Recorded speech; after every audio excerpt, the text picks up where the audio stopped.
And we are here in the episode with Julie and Yue. Oh my God, I can't believe we're finally doing this. Welcome to Seeing Other People. We are so happy to be here. Thank you, Alana. We love seeing other people with you, Alana. Yeah. It's such a funny thing. Like, I feel like once an episode, the phrase seeing other people actually does come into play. And I just actually watched Friends all the way through for the first time ever. And there were probably 7 times where like Ross or Rachel or somebody said it. And I'm like, wow, who knew? Was that like part of Ross's, his like debate we're on a break. that Like, yeah, exactly. Like he's like, I wasn't at seeing one other point people. it was in that very contentious conversation, but that's not what we're here to talk about. I am so excited to have you guys on, and I absolutely, first of all, backtracking, you guys listening, I went on Dateable and it was such an incredible conversation. So pause this right now, go head over to Dateable, listen to that episode, listen to like 10 more of their episodes, give them a 5-star rating interview, and then come back and listen to this one. Cool. So fun. See you guys back. It was so great. It was so great. But we have a problem here that I would love for us to discuss. And that problem, I think we can all agree, is that modern dating is pretty horrible right now. Yeah. But it shouldn't have to be. No.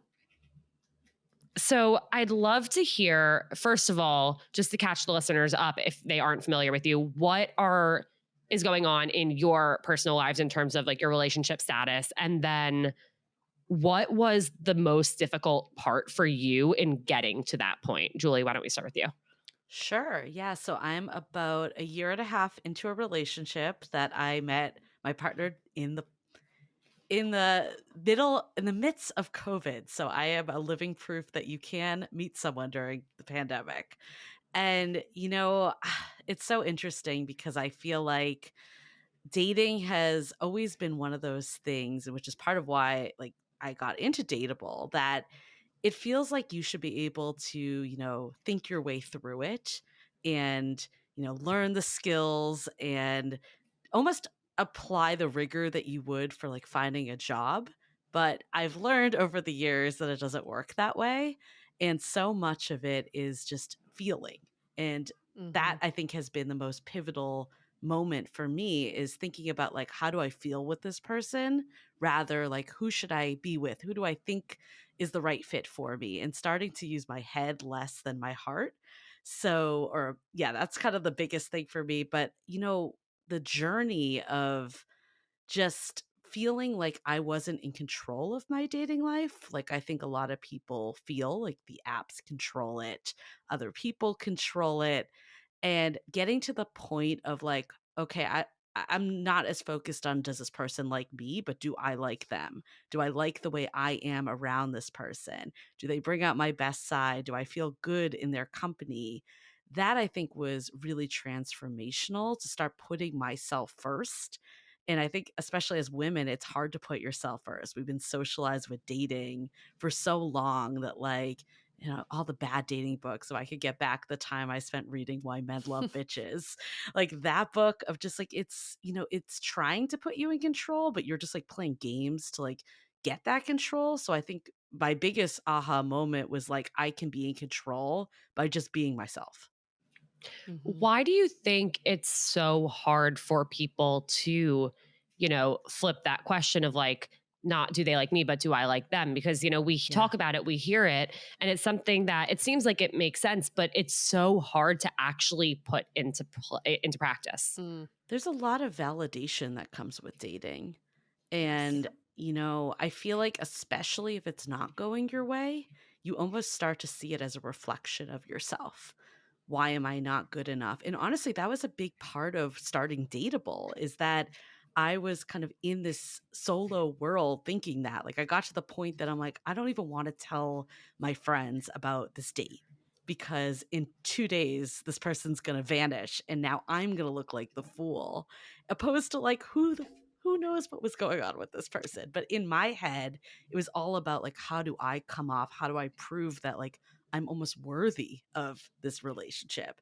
And I think it's until you can take it off a pedestal that like, while clearly you and I believe that love is really essential in life, I don't believe it's the only thing. And we put so much emphasis on it that it causes us to play this almost victim role of like, why am I not good enough?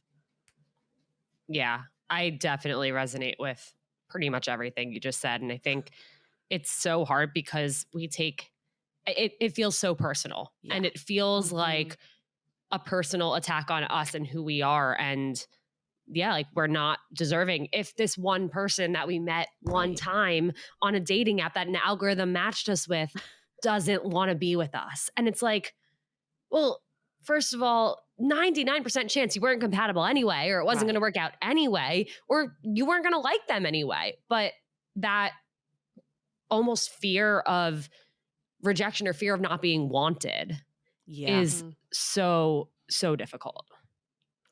Well, I think modern dating, especially with app dating, it quantifies the rejection, which we never saw Yes. before. Before you walk into a bar and whoever approaches you is interested, you're not seeing all the no's, you're just seeing the yeses. But on a dating app, if you're not getting the matches of the people that you were trying to match with, it's a quantifiable rejection. And also with the onset of social media, that rejection is now memorialized. If someone's not going to continue dating you and you see them posting with someone else, you're like, I get it now. They've chosen someone else over me. Yes. We would have never seen this before the internet. We would just go on with our days. That person could be dead. It doesn't even matter. And now we're just ruminating in the rejection versus thinking about, and we always say this, it's not about finding love. Love is not found. It's not like you can just go into a grocery store and be like, where's the love aisle? Love is created with the right person. So we can't think about like rejection as these people aren't validating my self-worth. It's just these people were not willing to create love with me. Mhm. Yeah. And we have to understand at the same time, there are so many people that we're not willing to create love with either. Yes. Exactly. But we only focus on the people that don't want it with us for whatever Exactly. reason. It is the magnitude, because I think also like if you get ghosted once, you can write it off. It's not that big a deal. But then when it Yeah. keeps compounding, like, I remember, just going on back-to-back dates, going on like multiple dates a week, and if all of them don't work out, it it really feeds into like what we call dating trauma, because Yeah. it starts to wear on you and your soul, and we're putting so much power into these people, but it's also only natural that it's going to feel like you're the common denominator when it just keeps happening to you. Yeah. Yeah. Yeah. It's so interesting, like just comparing it to, any patterns we pick up on in our normal lives. Like this literally happened to me an hour ago where I got a DM from somebody who watched my story and said, "Are your ears naturally like that, or is it a medical condition?" Oh, shit. And yeah. And I get a lot of comments about my ears being really big, and they're really mean comments. And Damn. 9 out of 10 times I shrug it off.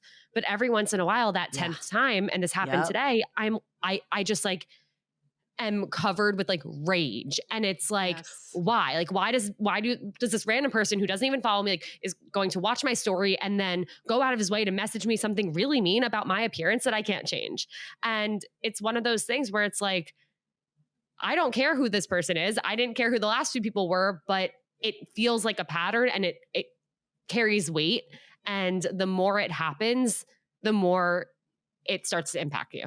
Yeah. I mean, it's the pageantry of what we are living with today. We are parading ourselves and putting ourselves out there for other people to judge. And in turn, we become more judgmental ourselves. So now we Mhm. treat dating as if we're swiping through the contestants on our own dating show and thinking, Yep. yes or no, this could be good.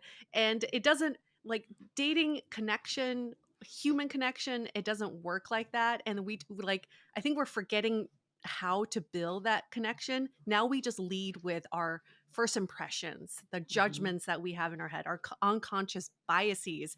And it's almost like if someone puts their face out there, even on a dating app, we feel like it's in our control to judge them. Mhm. Yeah. And we were not meant to be out there in this way. We were not meant to No. be judged and judging other people in this way. And I think that's something that makes it even more difficult, where like dating apps, have obviously brought so much good to the Yes. world and have created so many beautiful partnerships. But at the same time, it's caused so much like emotional damage Hmm. because we were never like taught how to use them in a thoughtful way. Yeah, and Hmm. you know, like I said earlier, that I learned to lean into my feelings more than my thoughts. And I think that definitely is true. But I also do believe that it is a skill that you can learn. Yeah. And we were never even taught how to have human connections in No, school or anything. So I think some of it's like how to use the data gaps in a way that isn't going to eat at your self esteem and your self worth. But also, even once you meet someone on dating apps, like I am super pro dating apps. I think it's a great way to meet people that you would never come in contact with. But I agree with you, Alana. Like, why 10 years later are we still swiping on people's faces? Why right. hasn't this evolved in any way? It's actually kind of like messed up when you think about it. So I totally hear people when they're like, I just can't do it. Like, it's too much for me. But Hmm. at the same time, it's unfortunate because it is such a great way to actually meet people if you can learn how to navigate it and learn that, Exactly. it's human people at the end of it. It's not just an algorithm. Hmm. Exactly. And I think another problem that we see is like because we're not taught how to use them, we're not actually taught how to, set up our profiles and put our best foot Hmm. forward. And so the number of times I talk to people who are coming to me saying like, "Oh, I want to fix my profile," and I'm like, "Well, take one look at it, and it's so obvious to me why they've had no success or why they're not attracting the right types of people." And that makes me feel so badly for the experience that they've had thus far because they have the pictures that would help them, attract the right people and achieve more success on the apps. They have the personality traits that are so desirable that everybody wants. They are emotionally available. They want to put in the effort, but they just didn't know how to, sell themselves on a dating app. Right. Right. They didn't know how to market themselves or Yeah. package themselves, which is something we would have never even thought about doing before. But now all of a sudden you have to make yourself commercial commercial friendly Yeah. and be marketable to a bunch of people, and that's why people often say it's a numbers game.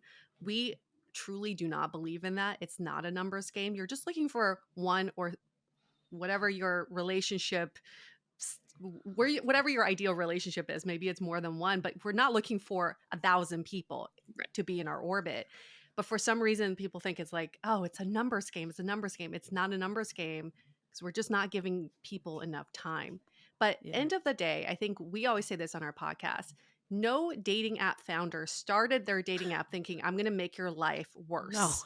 I'm here to be a tyrant and to Yeah. be the evil monster that will make your love life the worst it can possibly be. They started these apps with good intentions of connecting you with people who you would have never connected with without Yeah. this tool. We're just misusing it, and I think we're Yeah. going through these growing pains of using technology in a human way. And I think we'll get there. We're just in the trenches right now.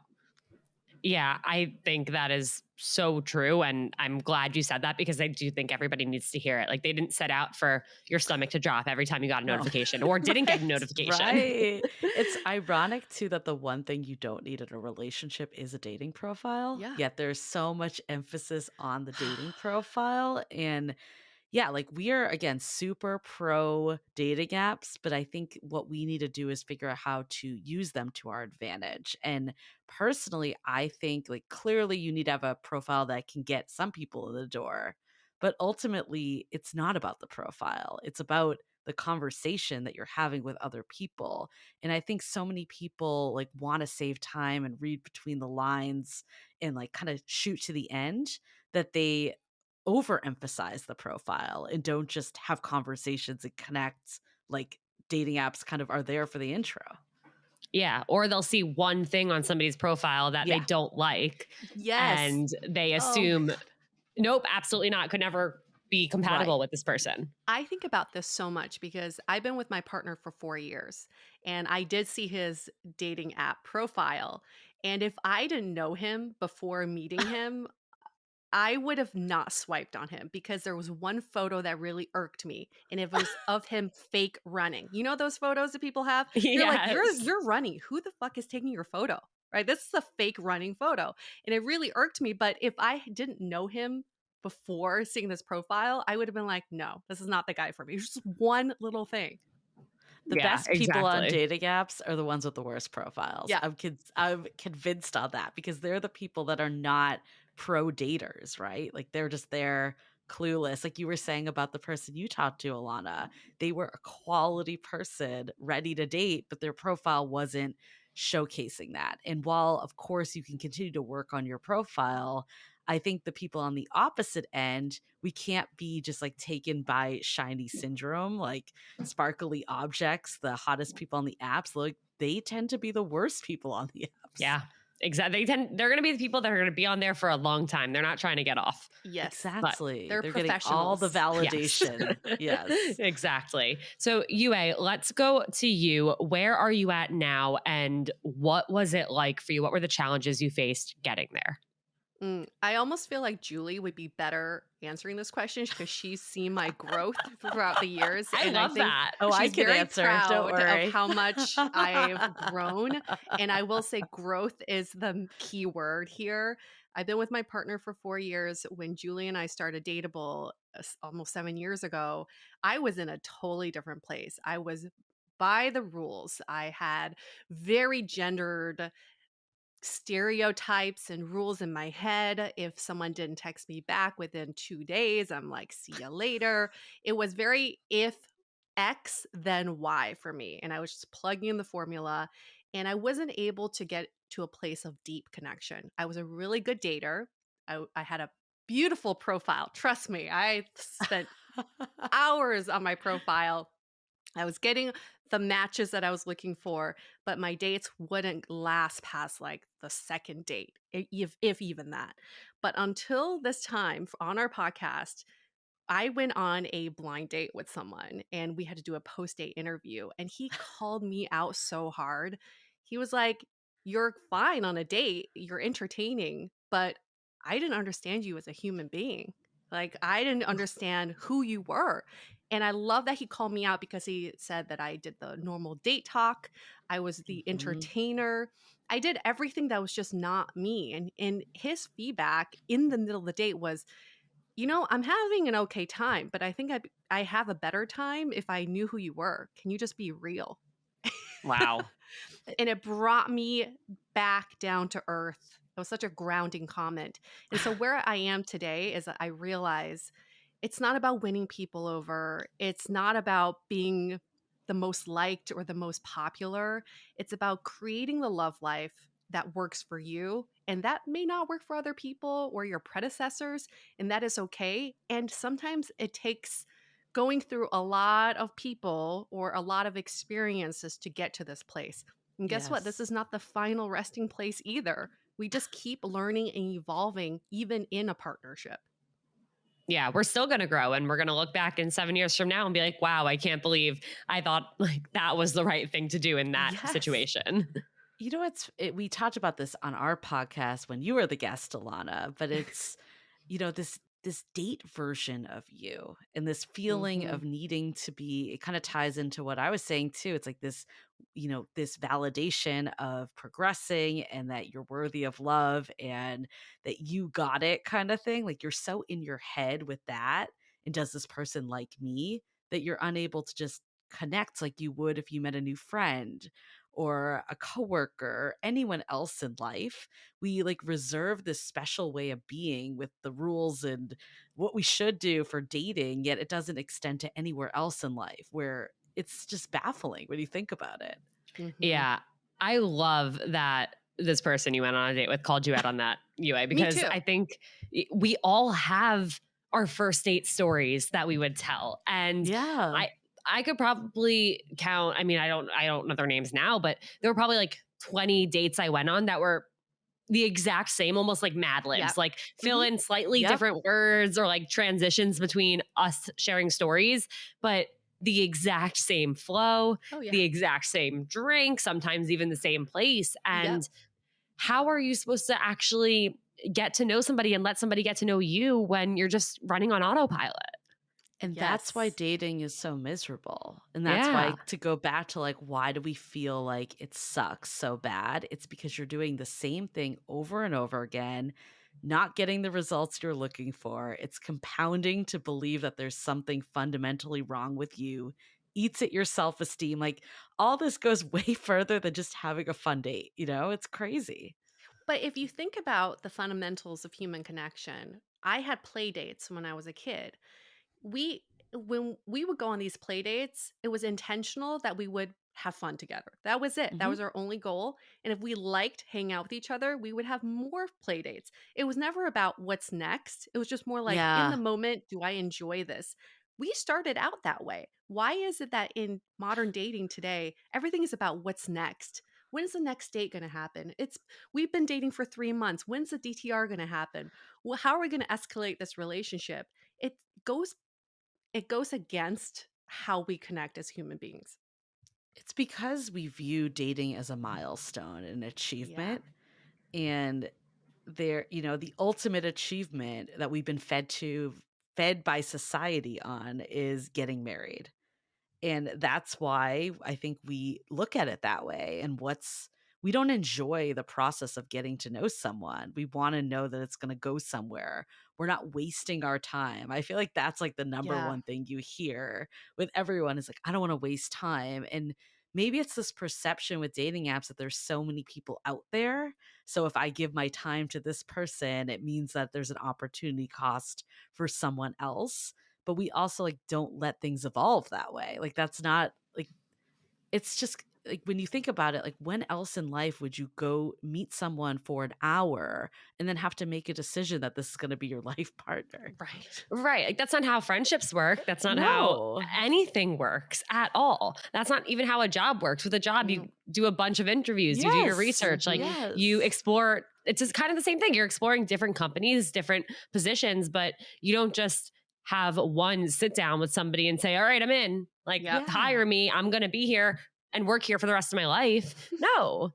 And you could be at a job for a year and then decide that it's not a good fit. There's something else better for you. And you don't get upset about it. You don't feel like a failure because of it. You move Yeah. forward. Yeah, I was going to say that. It's like you feel like you failed when things don't work out when it comes to relationships. And we're all so afraid of failing. And I think, honestly, that's one of the biggest challenges with modern dating, too. UA and I call it relationship chicken, is that everyone says they want a relationship, but everyone has this fear. It's like, I don't want to show my cards. I don't want to show that I'm more interested because I don't want it to not work out, or I don't want to feel rejected Yeah. because it's a reflection of me again. And then what ends up happening is no one does anything. And it's just Oh, yeah. Stand still. I literally, I was telling you guys yesterday about this guy that I went out with going into COVID. We ended up like dating for 6 months. We had actually gone on a first date 4 months before our second date in Mm. October or September and had a phenomenal first date, texted that night a little bit into the next morning and then nothing. He didn't text me. I was like, oh, I'll wait for him to text me. And he just he went away for work and didn't text me and I didn't text him. And I was sitting on my friend's couch literally months later and she was like, whatever happened to him? And I'm like, I have no idea because that date was so fun and great. And like, I definitely would not have expected to not go on another one. And out of the blue, it was like a Saturday at 4 p.m. I texted him and I was like, so 4 months later, ... time for a second date. And he was like, absolutely. Yes. When are you free? And we went on a date 3 days later and then dated for half a year. So it's like, it's literally chicken. Like just you're Mhm. afraid to say something. And yeah. the thing is, it's like people just want to hear from the other person. They want the other person to text them first to Yeah. ask them out on the date. And what I say is like, it doesn't fucking matter who Mm-mm. sends the text Right. as long as somebody does. Right. Because I think it's like the validation again. I used to be Yeah. this person. I remember my married guy friend was like, oh, yeah, you just like text and say you had a good time, right? And I'm like, I would never do that. You don't know anything about dating. Like you've been married for too long. And then now I'm like, why wouldn't someone want to see that? Right. You know, like that's there's nothing wrong with doing that. It's just showing that you want to see this person again. Like, why Yeah. do we put such an emphasis on this? If you went out on a networking lunch, you would have no qualms about sending a follow-up ever. No matter Yeah. what, even if Yeah. like you didn't plan to see them again. Yeah. Yeah. And you would want to be the first because you really Yeah. want to Right. show your Yeah. appreciation. You want to show your appreciation for someone's time. But in dating, we often have this power struggle. If I'm the first to text, Mhm. then I've lost my power and now they have the upper Yes. hand. Where we Yes. get this notion from all those terrible dating books and videos and advice and the dating professionals of this industry who completely screwed us over in the last couple decades of this. And so it's our time to change this notion that if you are a decent human being and you spend some time with someone, and even if you don't see a future with them, you still want to show your appreciation for their time regardless. Yeah, it's not that hard to be a decent person. You don't even have to be a good Right. person, but like No. decent. Right. I think that's the core of it, though. It's like all these like rules and ideas that we've been fed. Like we were talking to a guest on our podcast, and she was saying how she just sees these like outlandish ideas on TikTok. And it's like, why are you taking your, like, why are you getting dating advice from TikTok? It's just a random person Yeah. showing up, regurgitating what they thought was a good idea. Like it's not like Yeah. coming from anything. Like, you have to be the one to decide what works for you instead of just Yeah. listening to other people like sprout random stuff. I understand that's ironic because we're doing this podcast right now, but But you know what? We're not for everyone, and that's fine. Yeah. Like Yeah. that's okay. There are going to be people who want to follow the rules and play the games, and they're going to think that that works for them. And like, fine, maybe they'll get lucky, or maybe they'll change their mind. But it is tough because there is no one right or wrong way to do No. it, No. and that's where it gets so confusing. And that's what we say too. It's like our podcast, your podcast, like we never dish out like you must do this or you should do Mhm. this. It's kind of like take what works for you and leave what doesn't and adapt Yeah. to it. Exactly.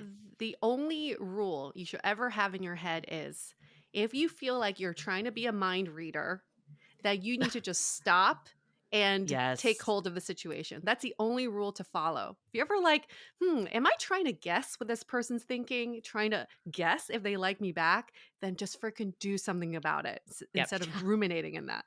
And I want to flip that over and say, don't assume that the other person can Yes. read your mind because Yeah. they can't. I Yes. guarantee you that the person you are talking to is not a mind reader. I mean, you asked what our pivotal moments were, and I think that was definitely one of mine. Like I remember with my ex before this partner, like we rekindled the start of COVID, and he was like, "You're like a totally different person than when we dated the first time." And it was years of doing this podcast, and I think I bottled so much up, didn't share what I wanted, what my needs were, just kind of didn't want to rock the boat, didn't want to make anything not work. And this time around, I'm just like, look, I'm going to just say what I want, what I need. Yeah. And if you can meet me, then great. And if you can't, then like we need to have a conversation and see where this goes. Like, no, we want to like restrict ourselves so much. And there's this fear of not scaring people away.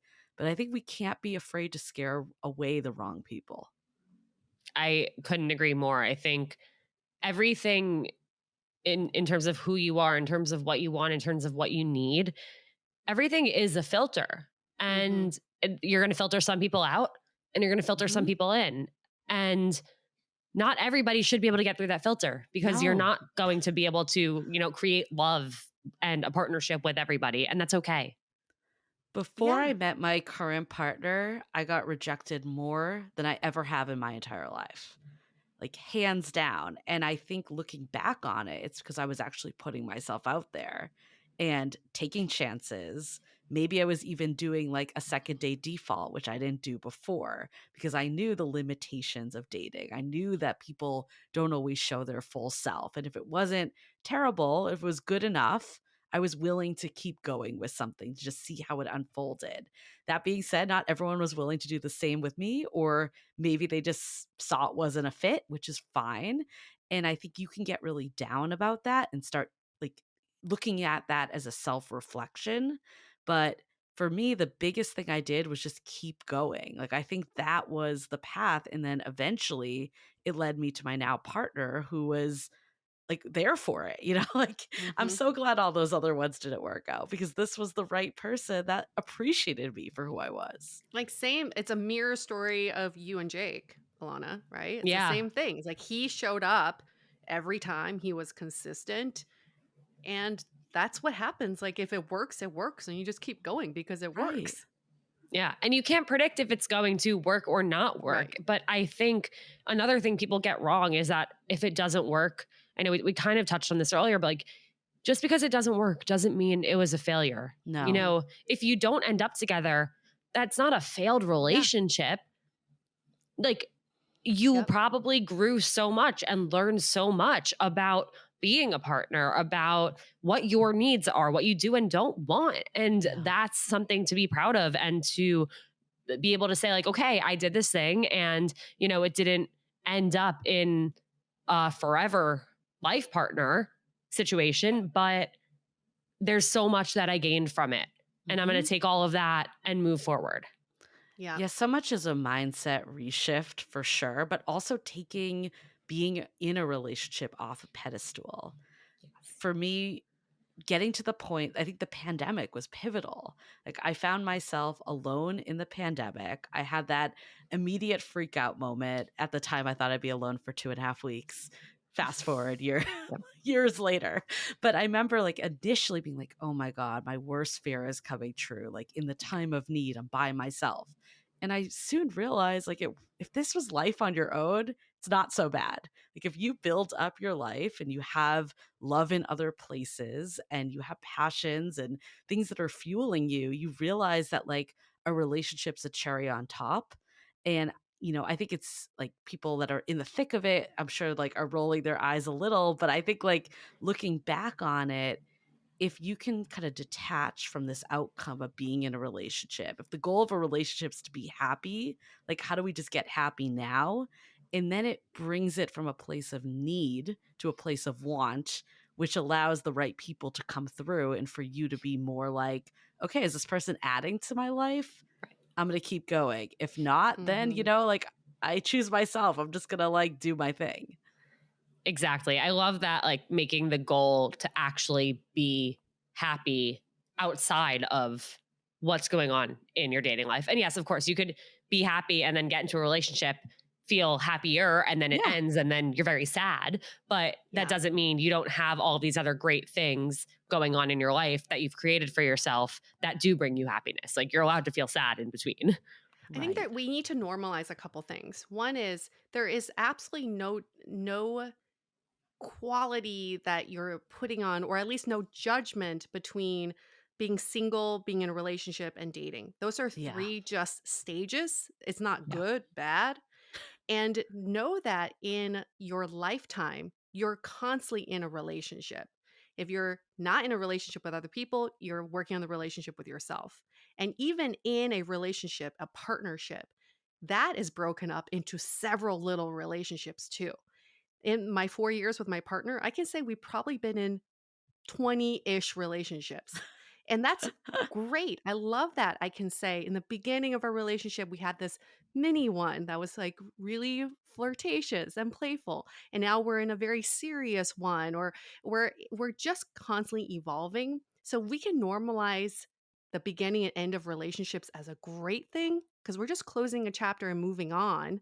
It could Yeah. be in a relationship, it could be not in a relationship.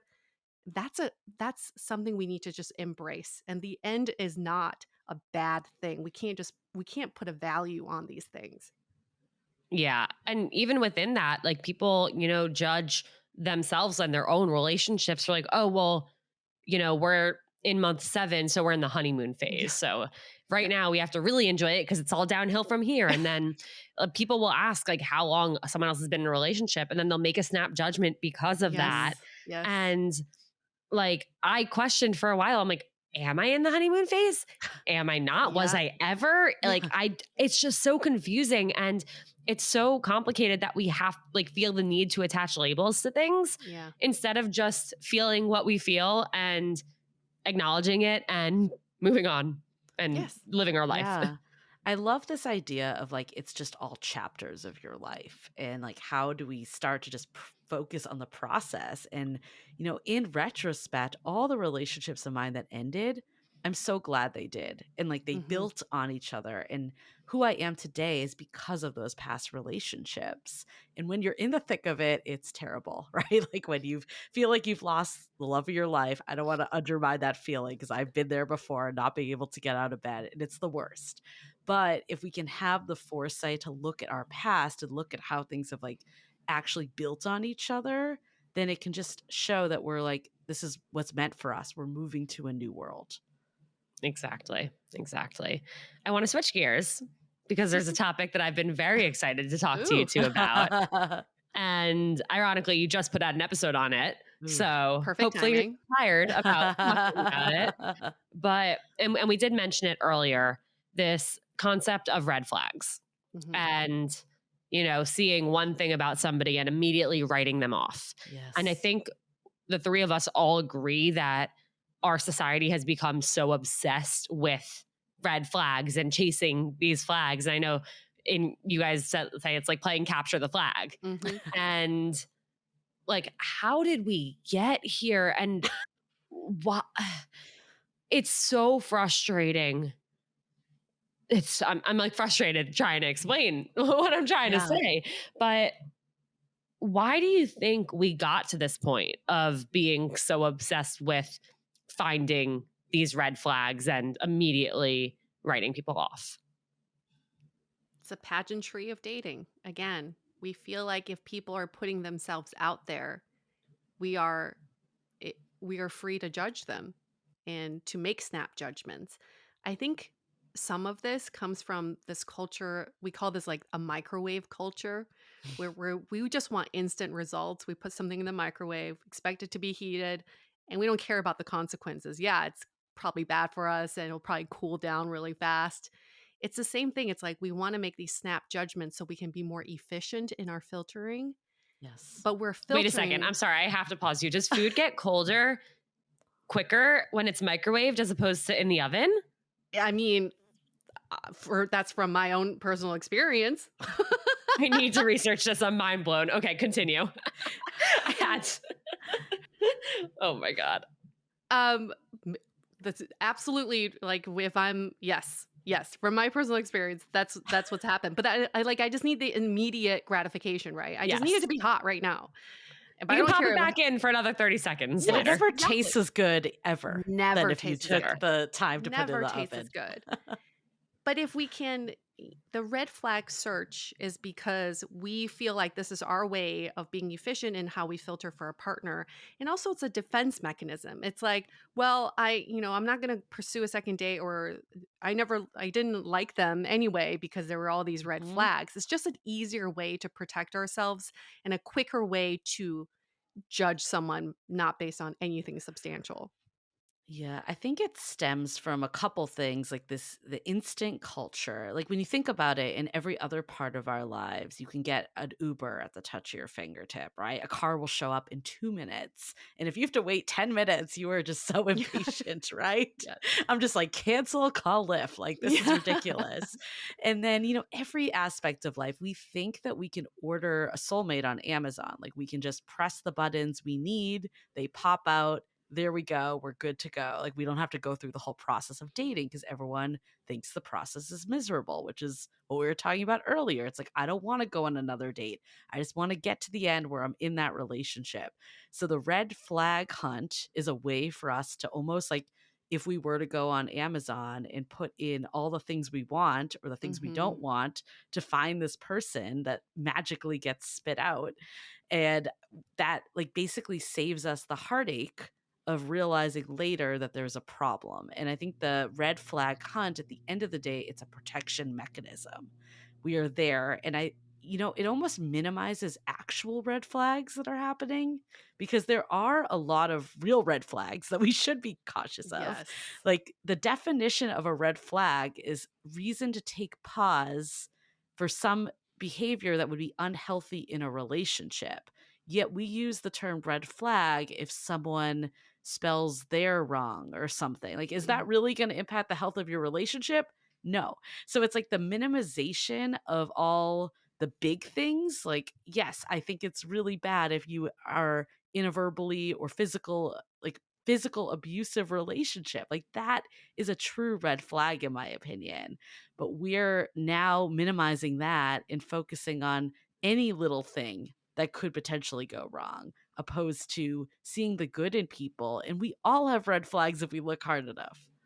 Yep. You just answered so many questions I had and even like led into some of the next ones. But you're completely right, both of you. And it's so, I get really frustrated when I see all of these posts on social media. And again, it goes back to social media, I think being a big root of the problem, but listing, here are the red flags. And it's like, Mhm. well, first of all, it's not a red flag if somebody doesn't confirm a date before 11 a.m. It'd be Right. nice if they did, but Yes. you also can confirm. Yes. It's not a red flag if somebody double texts or sends a few emojis in their text. Yes. If you don't usually text with emojis, like, well, guess what? They do and you don't. And that doesn't mean you're not compatible. Yes. But so we see all of these people like defining, like, here are these red flags. And then what? That just makes 99% of the population undateable. Like, if we Yeah. actually, assigned meaning to all of these little red flags, there's not a single person out there that No. we can date because everybody has red flags. Yep. And Yes. actual red flags, not these superficial, dumb, fake ones. And no one knows your rules. Like you're just creating this in exactly your it. mind, right? That's exactly And they it. can't I read your mean, mind. the amount of research that have gone into how people date in their home country versus in a different country is mind blowing, because when you date in a different country, you don't do the red flag hunt because you just chalk it up to cultural differences. You don't think, well, this person texted Yes. this word wrong, that's a red flag. You think, how cute, like they're trying we're trying to speak the same language here. And it's because when we go to a different country, we actually increase our empathy for other people, so we're open to hearing about their culture and how Mhm. they do things, how they live life. Why can't we have the same amount of empathy for the people in our hometowns, in our home country, and just don't think about these as red flags, as opportunity to learn more about this person? I love that example you gave. Somebody asked me in a Q&A on Instagram this week, like, what are my thoughts on people from different countries and cultures dating? And I'm like, that is so exciting and fun. And you might need to be a little patient and ask a lot of questions, but just be open to learning a lot about them. And I think that these two people in this situation probably have a much better chance of actually Yeah. surviving than two people who are from the same place We and started assume they this know everything about the other person. Yep. Yeah, and we started this convo of like, why is dating so miserable? Why does it suck so bad? And I think expectations is a big part of it. Lack of curiosity, feeling like we have this book, this playbook that we know exactly what we want. We need to just find it. We're gonna, not treat people like humans and just like they're an object that we can buy online and mark off the red flags so we don't have to waste any time. That it's so transactional, like that mentality versus just going out and having fun. Like I actually, on my first date with my partner, we had a guest on our podcast that's a play expert.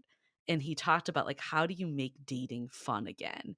And so many people look at it as another job that we got to go on these date reviews. We got to treat this with the rigor we would to like our professional lives and grill everyone and make sure we're making the right fit. Like that is just not a fun date to have. And I was definitely guilty of that. I remember there were some dates that I thought like, sharing all my past trauma and bearing my soul was the key to like bonding. And those usually like resulted in me getting ghosted. And the one, and I think it's like because I was trying to fast track to the end and like make sure that all the boxes were checked and there weren't any red flags and there weren't any issues. And that was not the right method. Like when I just approached my date with my partner now is just, hey, I want to like go meet a person and have fun and Yep. whatever happens, happens. There's time for the deeper conversations later. Like they don't need to happen on date one. We treat it like it's our only chance and we want to get everything out. But the problem with that mentality is that it's just TMI, like too much at once. Like it's overkill. Yeah, it really is. And look, we're all guilty of going on dates like that. I mean, look, I remember there was one specific date. I thought it went so well. I was Mhm, like so mhm. into this guy, thought we connected so Was it deeply. Brad? It was not Brad. You It was always do not with these Brad. trauma dumps too, But, right? right.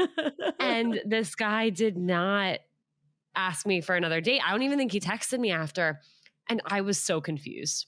And I think it was like a year later where I finally figured out like, this guy probably left this date thinking this girl is psychotic, but also not knowing actually anything about me. And guess what? Right. I didn't learn a single fucking thing about him Yep. because I didn't shut up the whole time. And that's why I thought it went well, because people like when they talk about themselves. Oh, Yeah. yes.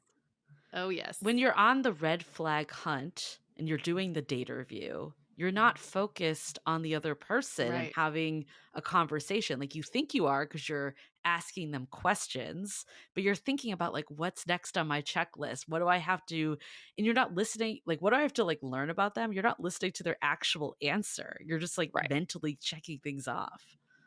What's funny Exactly. about that is we often get this question. I'm sure you do too, Alana. Is like, what should I talk about on a date? Yeah. What are some conversation prompts? And it boggles my mind. It's like you're two humans. You are mere strangers trying to catch up on what 20 plus, 30 plus, 40 plus years of your life, and you don't know what to talk about? Why, why does it have to feel so contrived? Why can't we Yeah. just get to know each other? Because that's all it is. We're strangers getting to know each other. That's what One of, life's about. You spend your entire life talking to people. Yeah. yeah. I mean, This one of isn't the different. best dates I ever had was with an ex partner of mine, and we just talked about like pulling pranks on our friends for the first half an hour. There was none of the date talk. It was just like two people that were connecting over random things and, as friends, like friends would. You don't sit there thinking about like, I need to ask my friends this 10 list of questions. Like, you just have a conversation and see where it flows.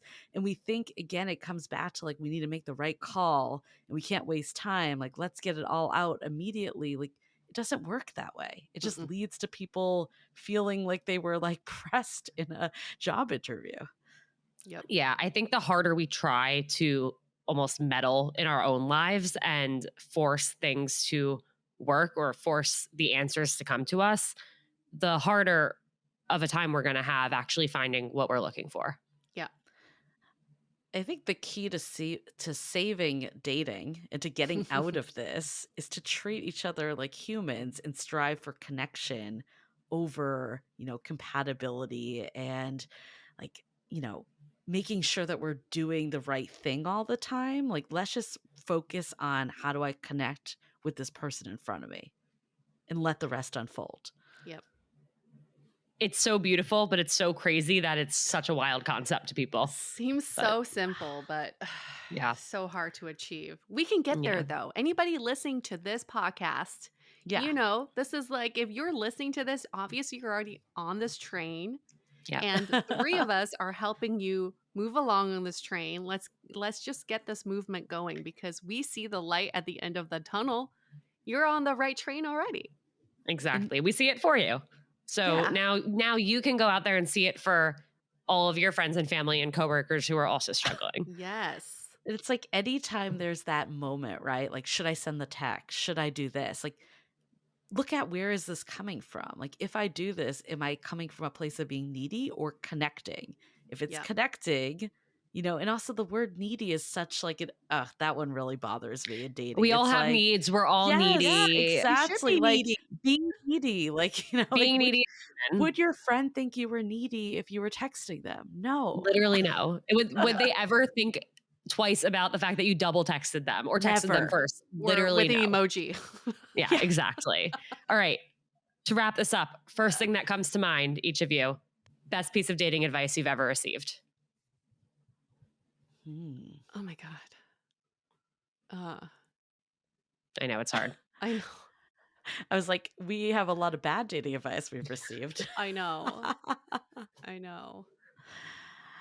I don't know if this counts. It kind of does. Like, I would say there's not like one that's standing out of like an expert that said something, but I remember when I was really struggling with dating, my best friend was just like, I don't understand. Like, you are a social person.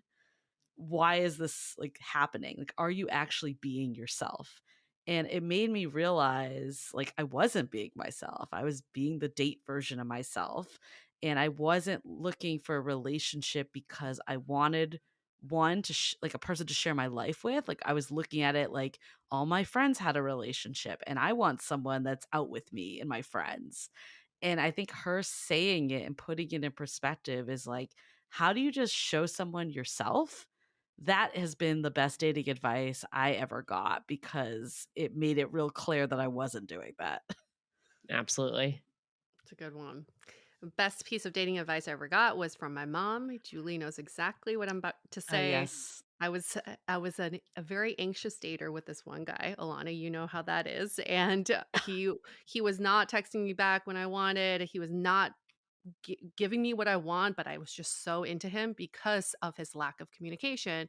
And my mom finally sat me down. And she's like, "Can you imagine being in a relationship with this sort of behavior? If your goal is trying to be in a relationship with him, Yeah. is this sustainable?" And I was like, "Oh my God, Mom, you're amazing. Thank you for I that." love that. That is, yeah. I think a lot of people are going to hear that and be like, oh shit, that's what I'm in right now. Yeah. Julie, Yue, thank you so much for being here. To everyone who tuned in, thank you so much for listening. Don't forget, go check out Dateable. Go check out the episode that I was on Dateable, but all of their other episodes. Yeah. Give a 5-star rating and review to Seeing Other People if you haven't yet, and then go into it to Dateable if you haven't yet. And I will see you guys next time. Thank you for tuning in.